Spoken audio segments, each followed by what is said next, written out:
You're watching All 24 News World News program broadcasting to you live from the capital. Cheers to the headlines. Malian Imam Mahmoud Dicko proposes a new peace plan. Activists and politicians back it, aiming to save their state and reunite the country without coups.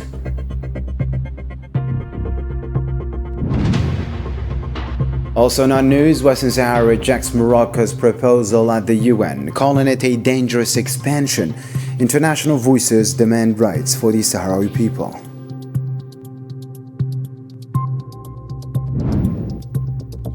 Five years after normalization, many in Morocco protest what they call a path of betrayal, warning of deep Zionist influence in academia.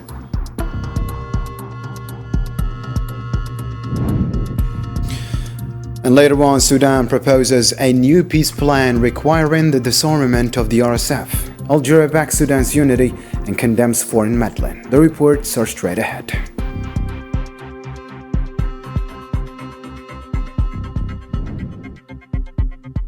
We begin with this breaking news. Turkey's interior minister reports that contact was lost with a Libya-bound private jet shortly after it departed Ankara's Esenboga airport. The Falcon 50 carrying Libya's Chief of the General Staff General Mohammed Ali Ahmed al-Haddad issued an emergency landing signal near Haimana, but no further contact was made. 5 people were on board. Turkish authorities have launched search and response operations. Libya's Prime Minister confirms that al-Haddad and several senior military officials were killed, establishing an emergency cell to coordinate with Ankara. Investigations into the crash remain ongoing.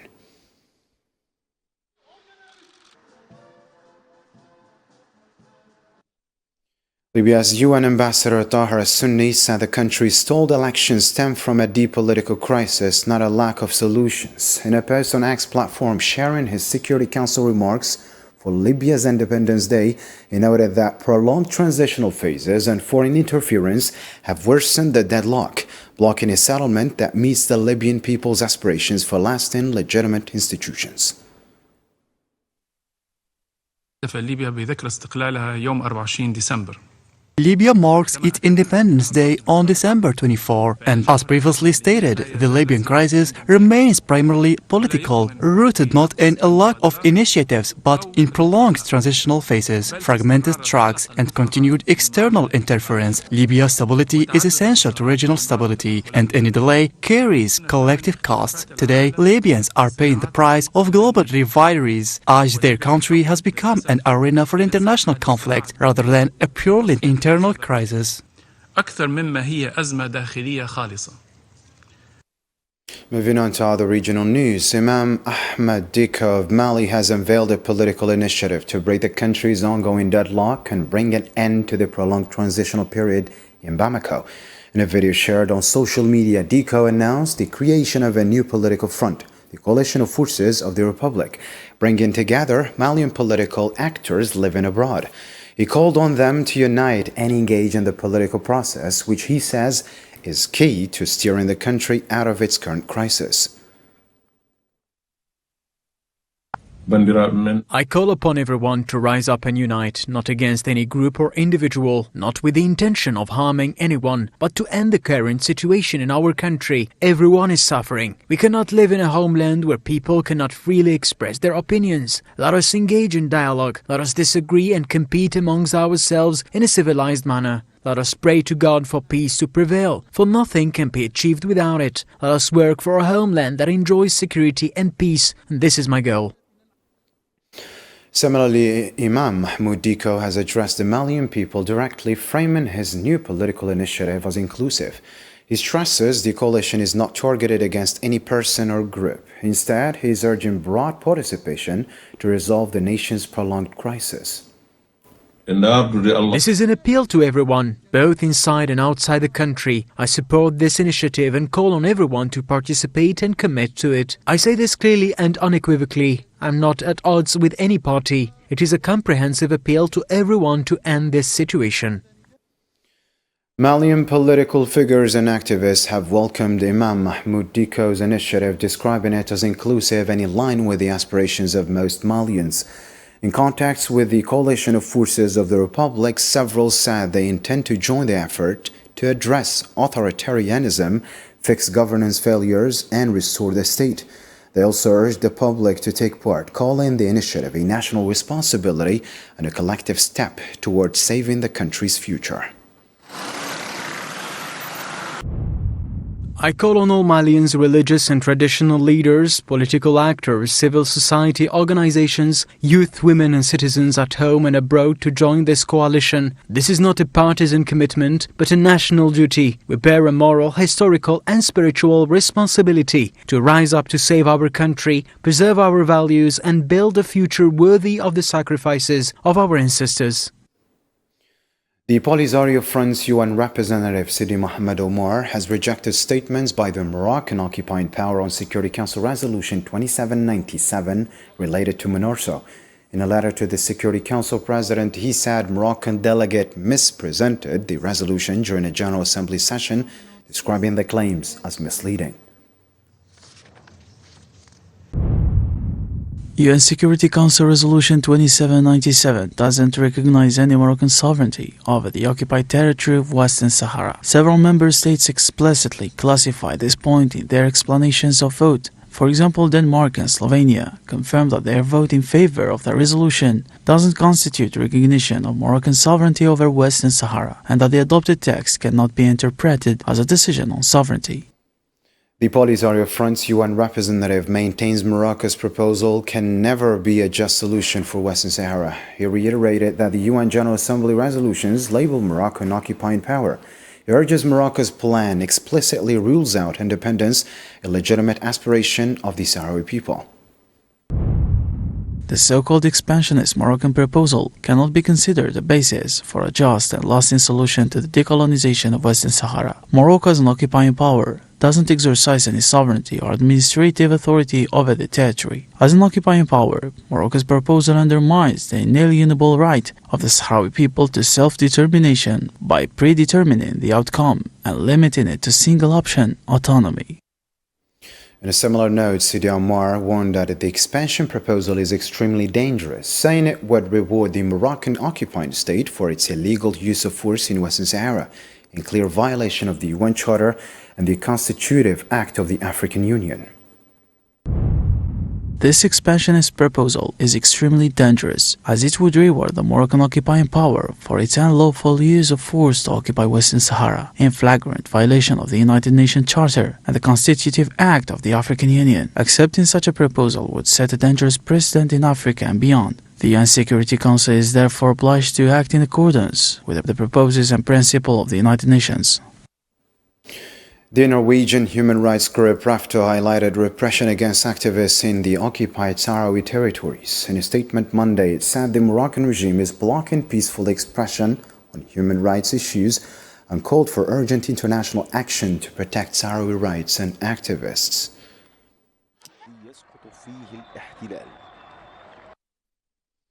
Back home, on Tuesday, Algeria's Secretary of State for African Affairs Salma Bakhta Mansouri met with political activists and former Ghanaian MP Abdullahi Mohamed Barak, who is on an African tour to promote freedom of movement and continental exchange. The Algerian Foreign Ministry said the meeting emphasized on the importance of unity, solidarity, and cooperation among African nations and the need to strengthen continental cohesion. Barak praised Algeria's leading role in Africa and its commitment to fostering partnerships and development projects.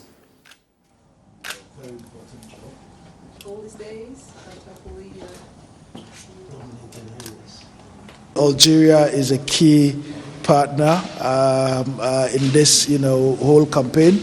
As you may be aware, Excellency, the President of Algeria is very passionate about the issue of African unity, of African prosperity.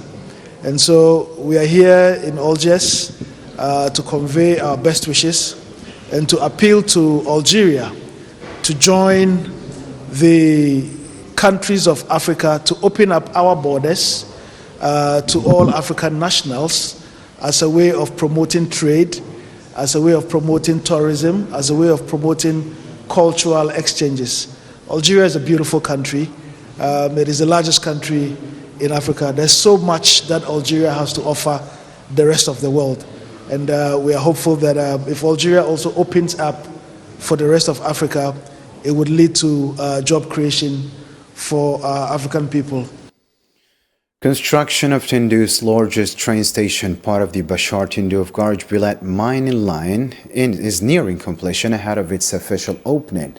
Project manager Masoud Slatnia told All24 News TV that the station features 3 modern buildings reflecting the region's heritage and will provide high-quality services for passengers and mine workers.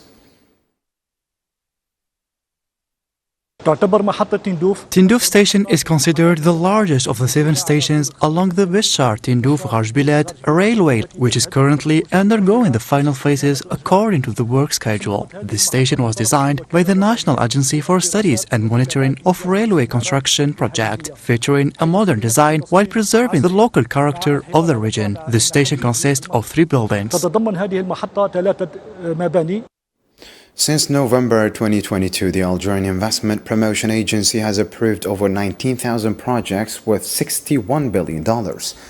At a media event on promoting investment, APA Director General Marrakesh said the share of projects moving into implementation has reached very satisfactory levels.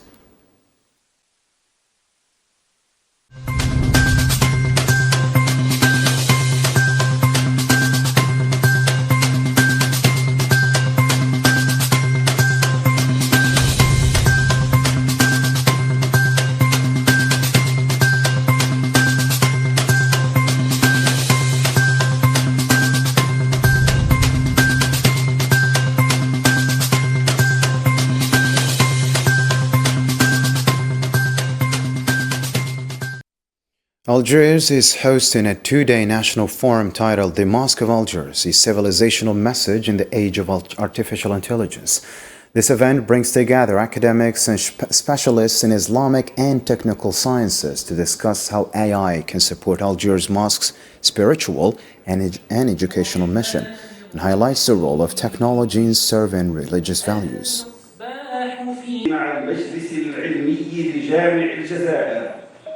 وفي هذا الإطار ومن هذا الأفق.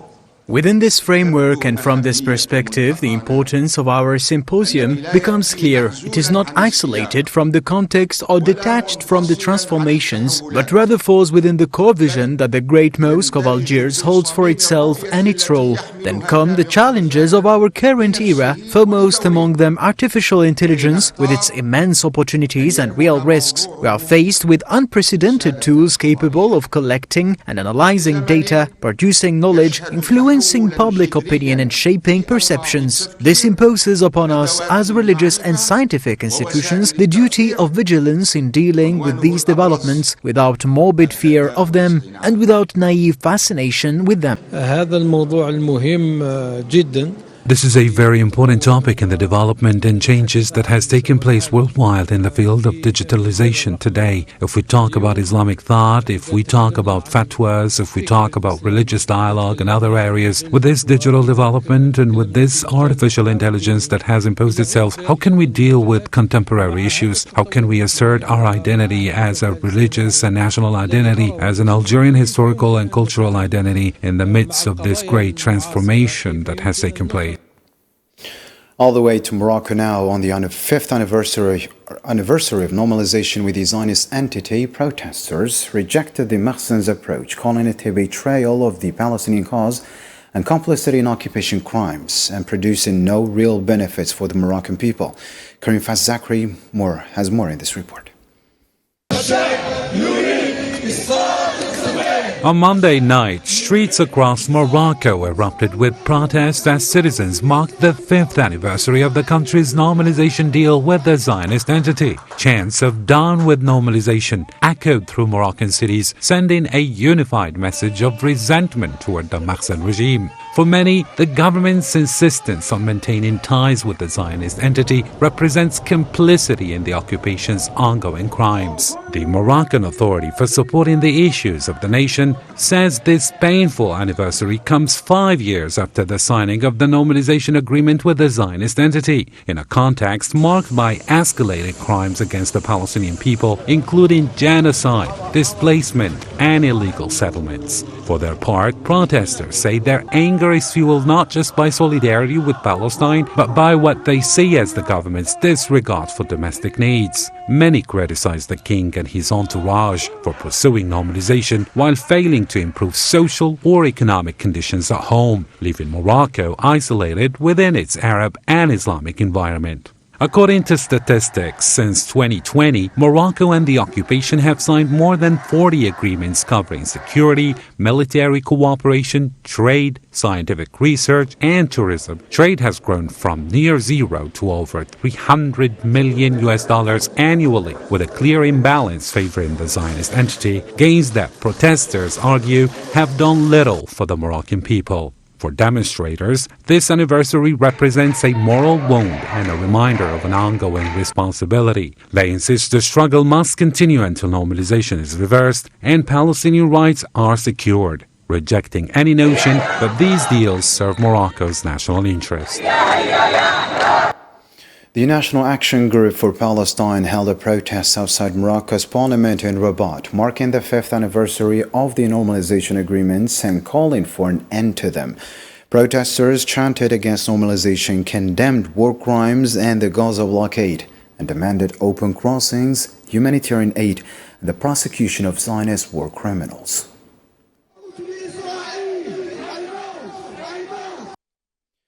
The group held a mass march in Tangier, rejecting Zionization and normalization with the occupying power of Israel, with participants carrying Palestinian flags and banners denouncing crimes in Gaza.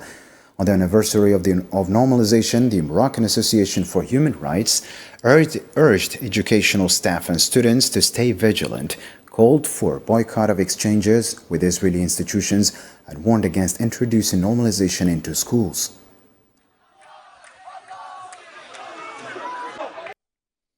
And in the Gaza file tonight, the Israeli occupation continued its intensive airstrikes across the Strip on Tuesday. Palestinian media report heavy bombardment east of Deir al-Balah by the occupation forces and the demolition of residential buildings east of Khan Yunis.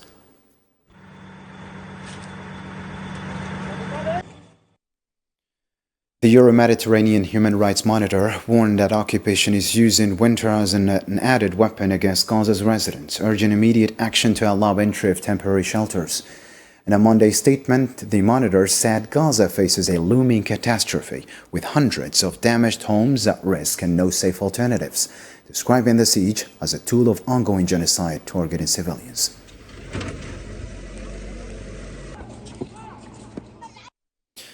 Braving the cold and a lack of resources, dozens of students attended a school that reopened in the Mawasi camp in Khan Yunis, set up inside a modest tent. More on this story with Karim Mustfawi. Here in Khan Yunis, the children of Al-Mawasi camp get ready every morning to go to study in precarious classrooms, in tents with no heating in the middle of winter, few desks and no chairs, and very basic school supplies. Yet, despite the harsh conditions, they remain enthusiastic and determined to learn. Our classrooms are nothing more than tents that do not protect us from the cold, with simple blackboards. These students come to school without pencils, notebooks, or school bags. They don't even have desks. They sit on the ground. With over 1,000 children returning to school, the administration here has established a rotating schedule with specific days for girls and others for boys, making sure that no child is left behind. We established the school in Lakar area of Al-Mawasi. Boys attend classes on Saturdays, Mondays and Wednesdays, while girls come on Sundays, Tuesdays and Thursdays. We have 1,512 students. Heating the tents is a constant challenge, especially during this winter period. The school does not receive any government funding. We run it entirely on our own resources. For almost 3 years, most of these children have lived far from their homes, in tents, facing extreme deprivation and destruction. Now, even with this seemingly fragile ceasefire, these children can at last have some kind of solace. In fact, during the genocidal war, and according to OCHA, more than 600,000 students have lost 2 consecutive school years. The Palestinian Ministry of Health announced Tuesday that Yusuf Omar Aql, 33, died from wounds sustained from occupation gunfire in Aram. He was shot a week earlier near the separation wall while on his way to work in the occupied territories. Meanwhile, occupation forces carried out widespread raids across the West Bank, arresting 40 Palestinians in various towns and villages.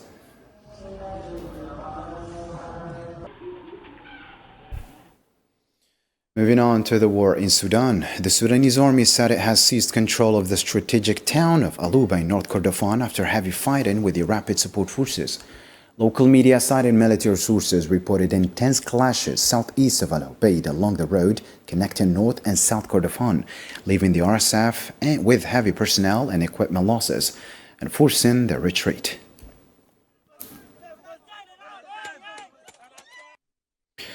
Sudan presented a comprehensive initiative to the UN Security Council to end the country's war, designed to complement the US plan.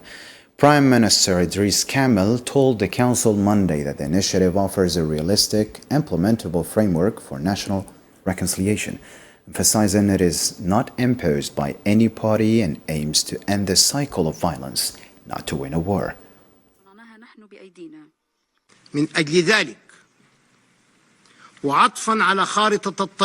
From this standpoint and based on the roadmap that has been submitted to your esteemed Council and in complementarity with the Saudi-American-Egyptian Peace Initiative, we present the government of Sudan's Peace Initiative. This initiative reflects the vision of Sudan's transitional civilian government of hope to put an end to this armed aggression carried out by the militia and its supporters, to protect civilians, stem the bloodshed, alleviate the suffering of our people, safeguard the unity and sovereignty of our national territory, and preserve regional and international peace and security.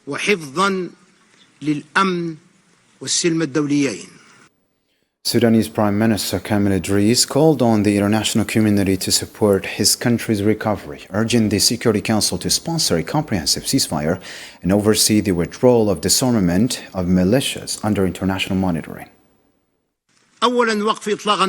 First of all, we need a comprehensive ceasefire on the joint UN monitoring, the withdrawal of militia fighters and their regrouping in agreed-upon camps under joint UN, African and Arab supervision, the commencement of the disarmament of rebel militia through a comprehensive disarmament process subject to agreed-upon international monitoring, with clear guarantees that weapons will not be recycled or reused.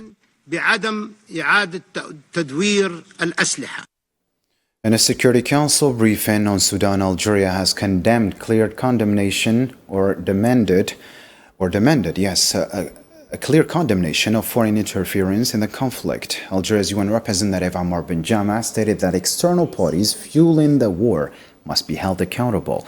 He specifically cited those supplying weapons, drones, and mercenaries to the conflict. Mr. President, dear colleagues, we reiterate our call for the public and firm condemnation of the external interference in the Sudanese conflict, those enabling the slaughter of the Sudanese people through the supply of arms, drones, and mercenaries must be held accountable. Enough suffering in Sudan, enough bloodshed. It's time for restraint. It's time for dialogue. It's time for peace. Benjama reaffirmed Algeria's rejection of any parallel authority to the Sudanese state and called for holding the rapid support forces accountable for crimes against civilians. we seize this opportunity to reiterate our rejection of the establishment of any parallel governing authority in Sudan that undermines the Sudanese state and risk the country's fragmentations. Third, President, the committed atrocities cannot go unpunished. The massacres perpetrated during this conflict, particularly those committed by the Rapid Support Forces in Al-Fashar, in Al-Janeina, in Zamzam camp, in Wad Madani, and in the Kordofan region, to mention only a few horrific cases. These massacres must be met with accountability. The Rapid Support Forces have not only demonstrated complete disregard for international law, but they have consistently broadcasted their heinous and barbaric crimes with complete impunity. In France, as winter tightens its grip on the country, so does the political chill in Parliament. The 2026 Social Security budget has become the defining test for Prime Minister Sébastien Lecornu's government. More details with Yassine Arikti. In early December, France's Prime Minister Sébastien Lecornu defended the draft budget before the National Assembly, calling it the best possible budget given the economic challenges. But his speech failed to win over the Senate, where opposition criticism has hardened. We came to restate what we found unsatisfactory in the government plan because it lacked fairness and because the cut to what is essential for the lives of the French people, public services and preparation for the future were unacceptable to us. This is why it took time. We went into the details. The only prospect offered by the Prime Minister was to resume budget discussions at the beginning of next year. That is where things stand today. With neither side willing to compromise, negotiations stalled, leaving a stable majority out of reach. The risk of a budget deadlock grew, threatening a shutdown of state finances. To avoid a crisis, the government turned into an emergency legal mechanism, a special bill extending 2025 appropriations into early 2026. What we have today is a kind of hastily put together draft that will therefore have to be revised when we return. We will commit ourselves, including over the holidays, to thinking about how to develop a plan that is as comprehensive as possible. By finalized, I mean a fair project that does not place an additional burden on those who are already stretched to their limits and that preserves the public policies we need. As the deadline approaches, the risk of a budgetary paralysis has loomed large. The move allows taxes to be collected, civil servants to be paid, and essential public spending to continue, a stopgap already used during last year's budget impasse. This is truly a minimum service that buys us time and allows us to move forward, and we sincerely hope to be able to finalize the discussions as early as January. As you know, the back and forth negotiations have continued with a Social Security financing bill definitely adopted and a finance bill partially examined by the National Assembly and adopted by the Senate. As a result of these back and forths, the deficit for all public administrations has reached 5.3% of gross domestic product. This is clearly, as I have already said and repeated this evening, unacceptable. We must do better. We must do more. It is essential that France has a 2026 budget in which the deficit for all public administrations is below 5%. Beyond numbers and deficits, the 2026 budget has taken on political weight. For Lecornu, it is a key test of leadership, a measure of his ability to build consensus, and a chance to steer France away from institutional crisis amid economic pressure and political fragmentation. Switching focus to the war in Ukraine, 3 people have died and 4 were injured after a new Russian attack on Kiev, the city's military administration reported. On Tuesday, authorities said air defenses repelled the strike, but power outages hit Kiev and surrounding areas. Residents were urged to stay in shelters as safety measures remain in place. Ukrainian President Volodymyr Zelensky accused Moscow of a large-scale attack on Ukraine amid ongoing peace talks. On Tuesday, on a post on X platform, he said that Russia launched 650 drones and 30 missiles targeting civilian infrastructure and energy facilities, calling on the world to pressure Russia toward peace. Russian authorities reported a Ukrainian drone strike on Novsk industrial zone and energy sites. In Krasnodar's Taman port, a Ukrainian attack sparked a fire on a fuel pipeline and oil tanker, which was extinguished on Monday.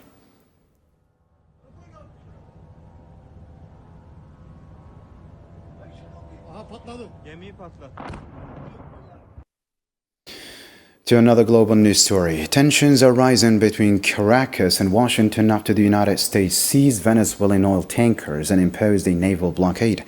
President Nicolás Maduro warned that the moves could have global repercussions while reaffirming his country's commitment to peace and its right to defend its sovereignty and resources.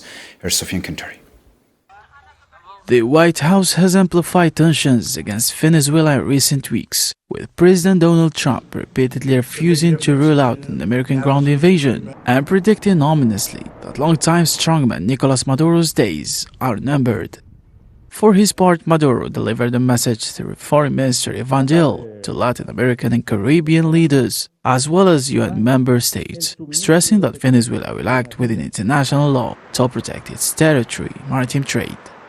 En diciembre de 2025, in December 2025, the United States proceeded with the hijacking and theft of 2 ships on the high seas that contained approximately 4 million barrels of Venezuelan oil and announced an absolute naval blockade against tankers transporting Venezuelan energy. These actions constitute acts of piracy as understood under customary international law and codified by the United Nations as illegal acts of violence, detention, or depredation committed on the high seas against ships and their cargo. y su carga. In response to U.S. actions, Venezuela's Congress approved new legislation aimed at safeguarding its shipping. The law, which has passed its first reading, is expected to take effect within days. Officials say it's designed to enforce international agreements against attacks on ships, piracy, and crimes targeting trade. Hoy ha sido aprobada en primera discusión.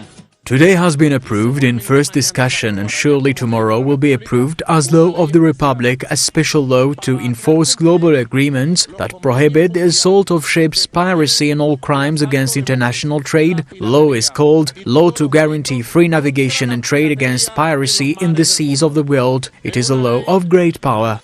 De mucho poder. Meanwhile, U.S. President Donald Trump called on Maduro to step down, describing it as a wise move. Trump also confirmed that Washington will permanently seize the captured oil tankers, transferring the oil to U.S. strategic reserves and keeping the ships themselves. Well, I think it probably would. I can't tell. That's up to him what he wants to do.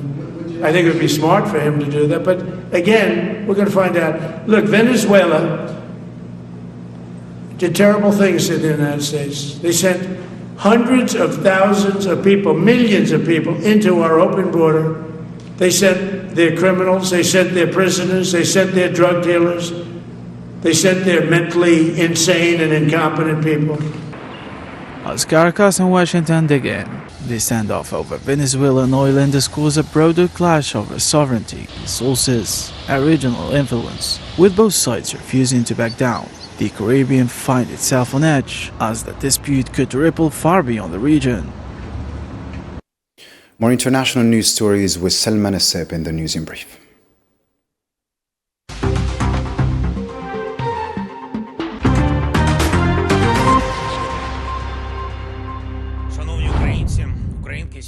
Ukrainian President Vladimir Zelensky accused Moscow of launching a large-scale attack during ongoing negotiations, saying it reflects Russia's priorities on the ground. In a post on X, he said Russia used 650 drones and 30 missiles to strike vital civilian infrastructure and energy facilities, condemning the attack and urging the international community to pressure Russia toward peace and security.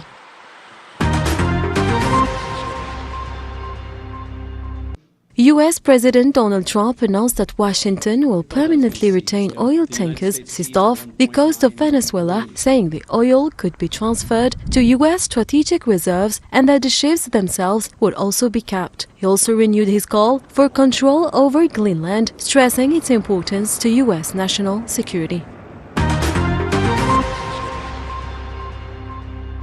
Chinese Foreign Ministry spokesman Lin Jian said in a press conference in Beijing on Tuesday that the United States is creating pretexts to develop its nuclear weapons. He made the remarks in response to a question about China mentioned in a draft report by the U.S. Department of Defense, emphasizing China's firm commitment to a no-first-use nuclear policy. Clashes along the Cambodia-Thailand border have continued for the 17th consecutive day, with Cambodian forces accusing Thailand of targeting civilian areas and using internationally banned weapons. Cambodian Defense Ministry spokeswoman Malisochiata reported that the fighting has left 21 dead and 83 injured, while reaffirming Cambodia's full commitment to the ceasefire and the bilateral peace agreement in good faith and with responsibility.